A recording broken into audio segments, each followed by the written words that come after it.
Hello friends, నమస్తే అందరికీ. నేను మీ Ashwitha. Welcome to Ashwitha's recipes. ఈరోజు మన రెసిపీ క్రిస్పీ అండ్ టేస్టీగా ఆనియన్ పకోడీ ఎలా చేయాలో చూపించబోతున్నాను. దానికోసం ముందుగా మనము మీడియం సైజ్ 3 ఆనియన్స్, 2 పచ్చిమిరపకాయలు, 2 రెమ్మల కరివేపాకు, కొత్తిమీర, పుదీనా కొంచెం ఇలా తీసుకొని ఆనియన్స్ని నీట్గా మరీ సన్నం కాకుండా ఇలా మీడియంగా కట్ చేసుకోవాలి. మరీ సన్నం బిర్యానీలో చేసుకున్నట్టు మరీ సన్నం చేసుకుంటే పకోడీ అనేది కొంచెం టేస్ట్ రాదు, కాబట్టి ఇలా నార్మల్గా చూసి కట్ చేసుకోండి. ఆ తర్వాత 2 కప్స్ శనగపిండి తీసుకొని దాంట్లో 1/2 టేబుల్ స్పూన్ పసుపు వేసుకుంటున్నాను.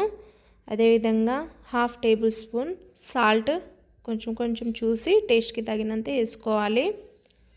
దాన్ని బాగా మిక్స్ చేసి తర్వాత 1/2 టేబుల్ స్పూన్ ధనియాల పొడి వేసుకోవాలి. ఇలా మొత్తం కూడా బాగా మిక్స్ అవ్వాలి కాబట్టి కలపాలి. 1/2 టేబుల్ స్పూన్ కారం పొడి వేసుకోవాలి. మీరు పచ్చిమిర్చి వేసారు కదా, వద్దనుకుంటే స్కిప్ చేయొచ్చు. కొంచెం ఆయిల్ వేసుకుంటున్నాను. 1/2 టేబుల్ స్పూన్ ఆయిల్ వేసుకున్న తర్వాత దీంట్లోనే మనము 2 టేబుల్ స్పూన్ కొత్తిమీర, అదేవిధంగా కట్ చేసి పెట్టుకున్నటువంటి పచ్చిమిరపకాయలు, కరివేపాకు వేసుకొని అవి కూడా బాగా కలిసేటట్టు బాగా కలుపుకోవాలి. ఆ తర్వాత కొంచెం ఆనియన్స్ వేసుకొని మొత్తం కూడా ఇలా బాగా పిసకాలి. ఇలా మొత్తం పిండి అండ్ మనం వేసుకున్నటువంటి మసాలాలు 1/2 టేబుల్ స్పూన్ వచ్చేసి మనము ఆవాలు మరియు కొంచెం జీలకర్ర వేసుకోవాలి. వేసుకొని బాగా కలపాలి మొత్తాన్ని. దీంట్లో కొంచెం వాటర్ పోసుకోవాలి, ఒకేసారి వాటర్ పోసుకోవద్దు. ఇలా రావాలి మనకు పిండి అనేది సాఫ్ట్గా మొత్తం కూడా బాగా కలిసింది. దీని ఒక 5 మినిట్స్ పక్కన పెట్టేసేయాలి. కడాయి హీట్ అయ్యాక దాంట్లో ఫ్రైకి తగినంత ఆయిల్ వేసుకొని ఇలా కొంచెం వేసుకోవాలి.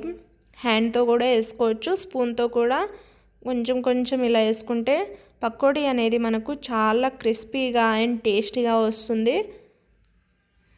ఈ విధంగా కొంచెం ఫ్రై అయ్యాక ఇలా తిప్పుకోవాలి. ఆనియన్స్ అనేది చూసి కట్ చేసుకోవాలి, లేకపోతే బాగా మాడి టేస్ట్ అనేది రాదు, కొంచెం చేదు అనిపిస్తాయి. కాబట్టి సేమ్ ఇలాగే కట్ చేసుకొని ఇలా కొంచెం కలర్ వచ్చాక పక్కన తీసి పెట్టుకోవాలి. మళ్ళీ అన్ని పకోడీస్ కూడా ఇదే విధంగా అన్నీ కొంచెం వేసుకొని ఇలా చేసుకుంటే పకోడీ మాత్రం చాలా అంటే చాలా టేస్టీగా ఉంటుంది. వేడిగా ఎవరైనా ఇష్టపడి తింటారు. మీరు కూడా ఇదే విధంగా ట్రై చేసి మీకు ఎలా కుదిరిందో నాతో షేర్ చేసుకోవడం మాత్రం మర్చిపోకండి. ఫ్రెండ్స్, ఇంతవరకు మన ఛానల్ని ఎవరైనా సబ్స్క్రైబ్ చేసుకోకపోతే సబ్స్క్రైబ్ చేసుకొని వీడియోని లైక్ చేసి మీ ఫ్రెండ్స్ అండ్ ఫ్యామిలీ మెంబర్స్కి షేర్ చేయగలరు. మిగిలిన పిండి మొత్తాన్ని కూడా సేమ్ ఇదే ప్రాసెస్లో కొంచెం హ్యాండ్తో అయినా స్పూన్తో అయినా మనము ఇలా ఫ్రైకి వేసుకోవచ్చు. చాలా టేస్టీగా వస్తుంది. మరీ మాడిపోకుండా మరీ పిండిలాగా ఉండకుండా చాలా అంటే చాలా క్రిస్పీగా టేస్టీగా పకోడీ అనేది మనకు రెడీ అయిపోయిందండి.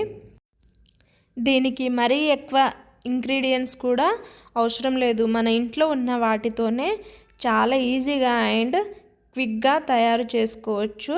దీనికి కొంచెం సైడ్కి సాస్ వేసుకొని ఇలా సర్వ్ చేసుకొని టేస్ట్ మాత్రం చాలా రుచిగా ఉంటుంది. కంపల్సరీగా మీరు కూడా ట్రై చేసి నాతో షేర్ చేసుకోవడం మాత్రం మర్చిపోవద్దు.